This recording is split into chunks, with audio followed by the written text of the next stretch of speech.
Like, I don't understand. Like, how do you Now you have all know. these nice things but have no money? And that's when he explained, because he actually gave me the example of the Great Depression. And he's like, because all these people bought their microwave, their oven, their fridge, everything with $15 a month plans or whatever. And then they lost their jobs. And they couldn't, so they technically didn't own their fridge, they didn't own their microwave, they didn't own anything, and it all got taken away. And I was like, that is the scariest thing I have ever heard.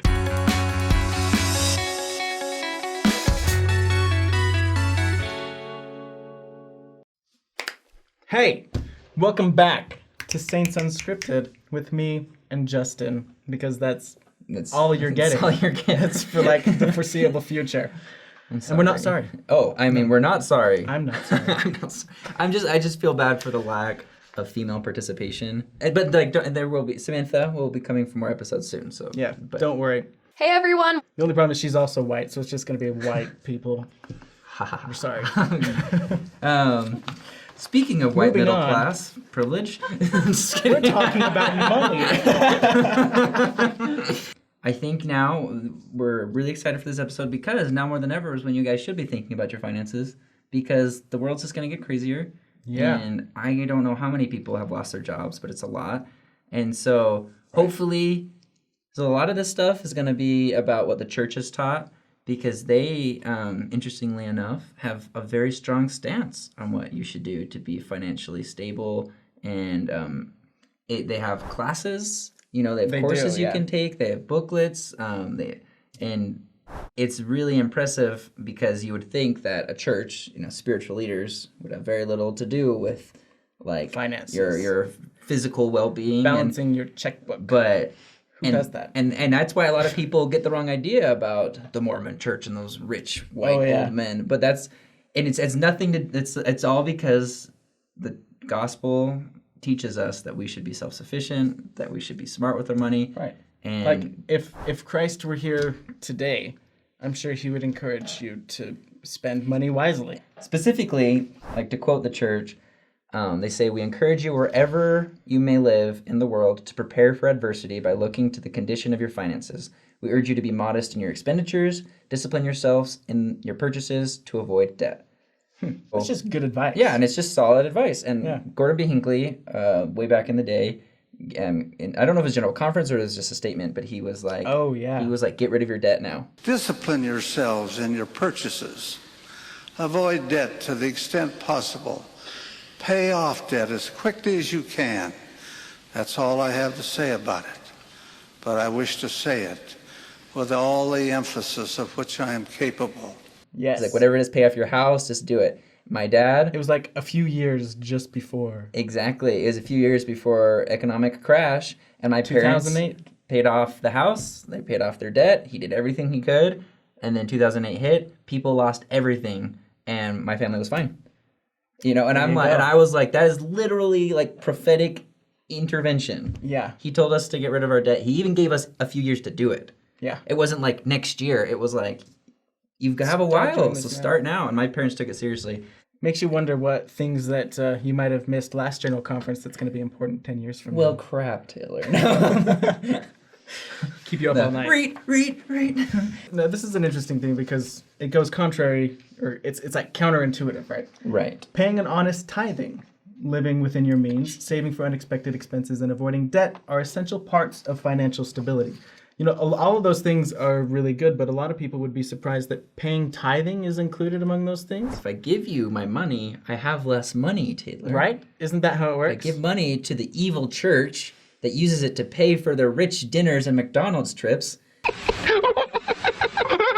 Just going to McDonald's is fun. How will I be better off? I don't know, Justin. How will you be better off? Because God is in charge of everything. Right. Like, And it's not even so much about like paying money and being loyal to the church. Like, it's just you've made this commitment and you have faith that God has asked this of you. And so it's more of a sacrifice to God. You're like, look, Heavenly Father, I'm giving up this portion of my money. It's for you. It's not for the church. It's for you. Right. And then that's really, I think, where the power comes from. and it's easy for us to say, like, there's people who genuinely, if they pay their tithing, they will not be able to go grocery shopping. And I don't know. I don't know what to say, because like I don't comprehend that kind of like pain. I want to say that you should still pay your tithing and that your faith will be rewarded. And I've heard stories where that happens, but don't starve because you're like, well, Justin said on that show, like, but I do believe that miracles happen. Wonder of wonders, miracle of miracles. Like I've seen it a lot of times where I like we're in trouble, and then I got a call the next day for like, hey, can you help me with this job and I'll pay you exactly, like it was exactly the number I needed to pay off whatever thing, and I'm just like, it could be a coincidence, but like I'm gonna keep paying my tithing just in case it's not, you know? Right. And then budgeting, that I like the word they use a lot is modest. Modest. Like just living get within your means. House, get a modest car. You don't need the best of everything, right? But now here's the question. Uh-huh. What if you like the best of everything? Well, what do you like more, Justin? The best of everything, or do you like God?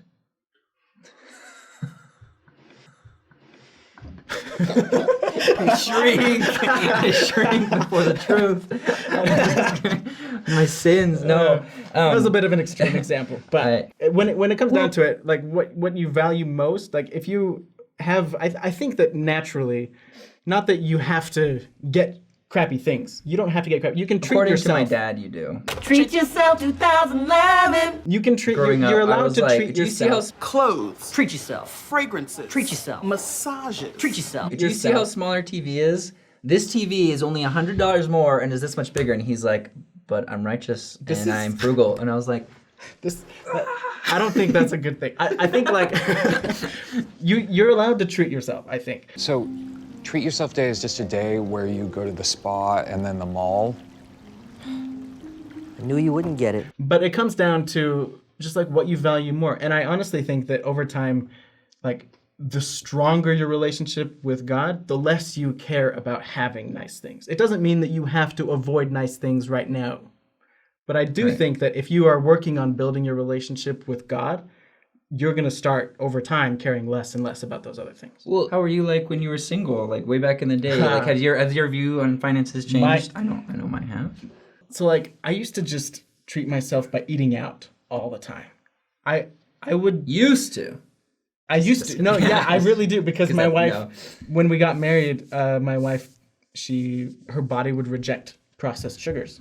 Whoa. So like that's very specific. 99% of places that I love to eat were no longer acceptable. Did you know for about her. that before you married her? I did, yeah. That is love. It was a It is sacrifice. true love. Because like if she told you that afterwards, I'd be like, oh, wait a second. Yeah. Like you knew that was a break. I'm just kidding. Yeah. No, but that makes sense. So that's obviously going to change. Yeah, your and spending especially habits. since we've had a baby, like we would still eat out some places a lot, but then since we've had Charlie, we eat out next to never. Yeah. And that's not just because of quarantine. That's because we just. It's funny because I feel like I was the opposite in that I was very frugal. Like I ate like pasta every day. Just like Sounds like penne noodles and a can of sauce, and that was like my meal, breakfast, lunch, and dinner every day. And I just like found like that was cheap, so cheap, you know, and it fills you up. But then you could get sick just eating that. no, you don't. I think you could. Well, I didn't, Are you sure? Maybe you were emaciated and you couldn't tell. dude. I've gained. Fair enough. I was like, no, that's a good point. I've gained like almost 30 pounds since we got married. And you Probably because you've been eating other stuff besides pasta. But so what happened? But no, it was interesting because but then dating, like I would save all my money for dates, right? And we'd go eat out on dates. Yeah. And then since I've been married, we actually because of the quarantine, we discovered DoorDash, and DoorDash is so expensive. it is so addicting. We did it once and we're like, this was $35 for Panda Express. We did it like it was like every other day, and we like had this moment where like, oh my gosh, if you look at our expenses, like rent, whatever money, like all that's fine. I'm not. But it was just like we were fine. But if you looked at how much we were spending on food, Right. or like eating You out, could have I was been like saving so much money. like what have we done? So our new budget right now, we do not spend more than $50 on food in a week. Groceries included? Groceries or- included. Wow. And so it rolls over. For example, if I didn't spend anything on food this week, Do you do that? Is that you're successful? yeah, so that's at what we're that? doing. That's what we're doing. And it's like, it's nice because like, Where do you shop? Because we are just not Costco. Like just Costco. Like, so for example, you do a Costco trip for like $100-something bucks and that lasts you 2 weeks. 2 weeks, Okay. you know? And then, Okay, because we go to Costco and we walk out spending like $180. yeah, you might want to. And then there's like But you have a baby- produce but you have a baby and now. milk stuff that goes That's a little bad different. throughout, and we have to like go back to the store after that to get those other things. Yeah, and- no, we're Taylor. My wife cooks all the time. She loves cooking. She can cook anything out of everything. So like, she knows what to get, and it lasts. That's impressive. Most impressive. But that's just food. I don't know about you, but my mentality with like I buy camera gear, computer equipment. I buy like video games, and my mentality is if I want it, then I should get it. Wow. See, I get anxiety about spending money. Like, I love looking into my bank account and seeing like numbers in my savings account. What do you do? I do the numbers. Oh, good for you. Like, I will never touch it, never use it. I just like to have the cushion. And when it comes to buying stuff, even if it's something that I've wanted for so long, I can't buy it, even if I have the means to do so. Do you feel like it's okay to like finance? Like we got a scooter, right? Like a moped. Okay, yeah. And we, you know, it was what, $4,000, and like we could have bought it up front, but I was like, but I like having that cushion, so Yes. I'm gonna finance it, so it's only $100 a month, Right, for that's an extended totally period me. of time. I'm like, I can manage $100 a month for the foreseeable future, but I cannot manage The $4,000 gone. Totally. all at No, once. that's how I see it. Watching TV growing up, and there's always like the soap operas where it's like, I'm in so much debt, but I have all these nice things. And I was like 10, right? I'm like, Dad, how does that happen?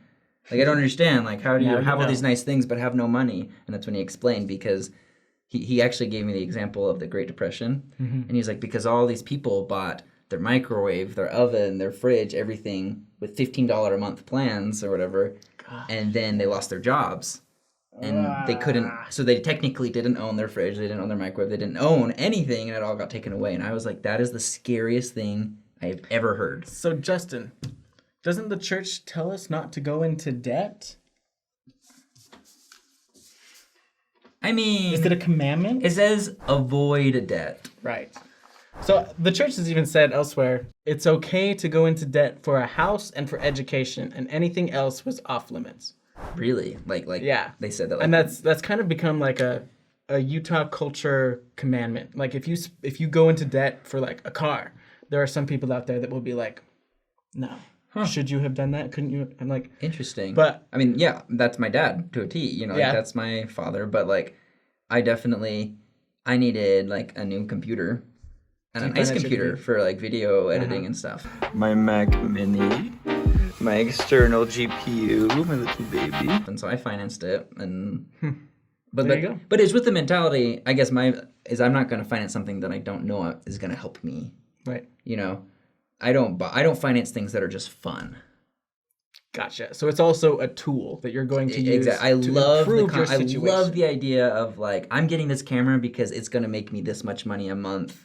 Right. Because It pays of what for I'm, itself. you know, pays for eventually. itself. That I'd love. What would you get just for fun? I guess a car. Like Yeah, I think someday I people want to like get a Tesla. This is the new 2020 Tesla Model Y. Wow. I think they're awesome. They're so expensive. Like I feel like that's like the only reason I would go in debt for like just for fun's sake. Tesla. That's your weak point? Yeah. That's your Achilles heel. Dude, missionless cars. What I am interested, Taylor, is there anything that you or your wife would go into debt for besides a house or education? Together. Yeah, like there's something like that she would like or that you Well, would she like. is so good at avoiding debt. She hates debt. She bought her car in cash. Yeah. She did the whole, what was it, Ramsey? Bill? Oh. What's his name? Gordon Ramsay? What are you? An idiot sandwich. No, Dave Ramsey. Dave Ramsey. I was like, I don't feel like how he has to do with any of this. But No, yeah. So she did the whole Dave Ramsey thing, and like we have, I did not do that. I went into debt for my car, and so like Right. now that we're married, she's always trying to take any bonus money that we have and just like pay off the car. Right. And then there's me who's like, I can manage monthly payments. I want this money though as a cushion. So we struggle with that. So I think like there are things that I would go into debt for a car. I don't think my wife would be too happy about too it. excited Yeah. or eager to do that. So we might Figure discuss it that. out. We might, Yeah. Getting like compromises there. a minivan that is like not too Right. expensive. Maybe a hatchback. Maybe Yeah. not a minivan. Totally. No, Taylor, I'm like, let's get we're gonna get a minivan someday, and she's like cries. She's like, no, Don't get a minivan. I think like I'm on the same page, and like Taylor and I, we're definitely enabler, like validators. Not enablers, validators. Because like if she's like, oh man, I really want to get this, I'm like, do it, and we're all like, okay, and we get like so excited, and we do that way too often. I think there's a healthy amount of that. Yeah. I think that's fun for a relationship and just for yourself, just to like get excited about something. But not about like $5,000 items or... Yeah, no, totally not. Wow. I think the one thing though that like I would get just for fun is a hot tub. That pays off in so many ways, right? You know what? I agree. Plus, you know what though? It also increases the value of your home, which means in the end, are you really losing money? Are hot tubs a boy thing? Because no, Taylor. Are you into hot tubs? So I think I'm not saying listen to us for advice because I don't know if we're the best. I'm not, but it's okay to treat yourself. I really needed this. I gotta treat myself. Uh-oh, Batman's crying. But I think right now more than ever, I guess you should probably be careful. Like save and be ready for hardship. What I do is I just track my money enough to know if I'm spending more than I'm making. Right. That's basically my whole purpose of tracking my money. And if you're doing that, I think you'll always at least be, surviving. Yeah. And I think that's it. That's it. Yeah. Good finances. Good finances. Right there. Justin and Taylor. We need and a little bit of a church.